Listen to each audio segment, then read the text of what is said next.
On with Ebony Republicans. Guys, we're talking the 147 weight division, the most popular under the heavyweight. Now, obviously, over generations, things change, and it seems that the welterweight has carried the sport of boxing in the last decade or so. Errol Spence Jr. Just got out of a car accident, and he is the king of the welterweight division. Spence has been growing his popularity, he's been growing his fan base, and his bank account at the same damn time. He's managed to garnish a great local following of Texans from Houston to Fort Worth, and even that Hispanic boxing money.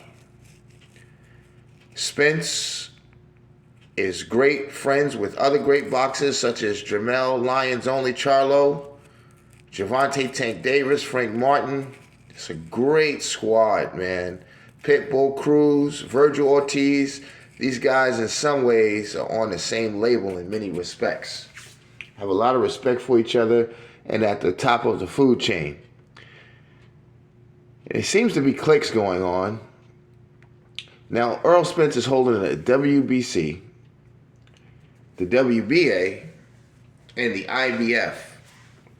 Now, I'm just going to be honest with you. Spence at this time is going to have to drop at least two of these belts and hold on to the WBC. I'm not a huge fan of all of these belt eras. It seems like the fights are now moving slower with so many belts lingering around, and the WBO is kind of somewhere out in La La Land with Terrence Crawford. And obviously his fans and supporters are defending that, the WBC is in good hands, like Allstate. But I'll tell you this, all of these belts need to be defended at this time. And Jaron Boots Ennis, the number one guy over at the IBF, he's been talking to those guys, and they're actually pulling rank and sovereignty, and they're saying, okay, we want to kind of see what we're going to do with Spence. With Boots. Spence is kind of, he's not really beholden to any one of us. You understand what I'm saying? And he's kind of, who knows what's happening with Spence. And it's not his fault. There's the accident and this Crawford fight, so we just don't know what we're going to get. He's going to move up. So, while he's definitely an Olympian, he's a champion, we all respect him and on board with him as the sanctioning bodies. I believe Spence at this time, after this fight, if any, that he chooses to fight under the WBC mandate, Keith one-time Thurman, which is going to be the biggest fight, might even be a bigger fight in my opinion in some cases than the Crawford fight, or be just as big, where we really didn't need the Crawford fight after all, and just unfortunately never obtained that goal of becoming undisputed or grabbing that WBO. But I suspect that Spence will get it somehow, some way, somewhere, and somehow one day. If not, then he'll just go on to still be the greatest at the 147, and people from Mayweather on down, they know it. Terrence Crawford is not going to take this fight. And if he does, I think we all would be surprised. Even those who call themselves his fans and those who are riding with him, they don't believe that he will actually make that fight.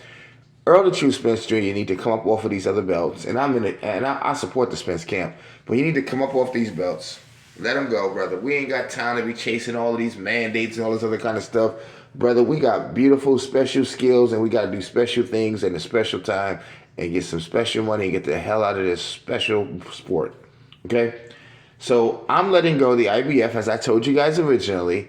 I'm letting go the WBA, as I told you guys originally. I will defend all three of these belts one more time against a former unified champion, and in some cases the top guy at 147 behind Spence and Crawford, and one-time Keith Thurman. I hold on to the WBC, and I make my way where I want to go as a franchise champion, and continue to support that sanctioning body, being that it is the one that works the most, brings in the most, is the senior. I'm Spence. I'm doing what Gervonta's doing. He's making the most money without the most belts. It makes no sense. Mayweather was the same way. He didn't go and get all them welterweight belts and whatnot, but he is known not for his belts, for his money. I think it's time for Spence to be known for the same thing, for his money, for his knockouts, for his awesome pay-per-views, asses and seats, his gate numbers, like everybody else in this new age of boxing, and continue to just reign. Just be that guy, man.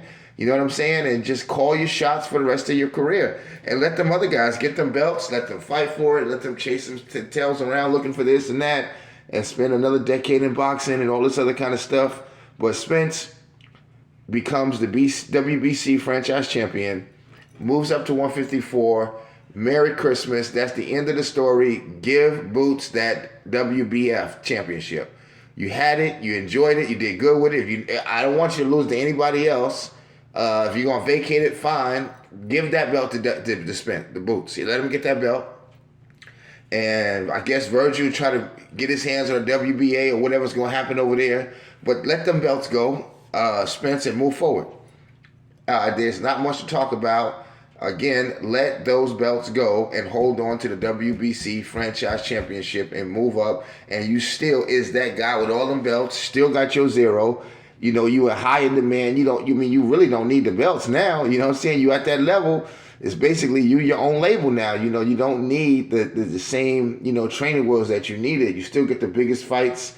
People still, will be able to beat that champion who had all them belts if they could beat you. If not, back up out of here, That's my take on it. What you think? Spence just stays the WBC franchise champion, beat Sturman, move up, and enjoy next year.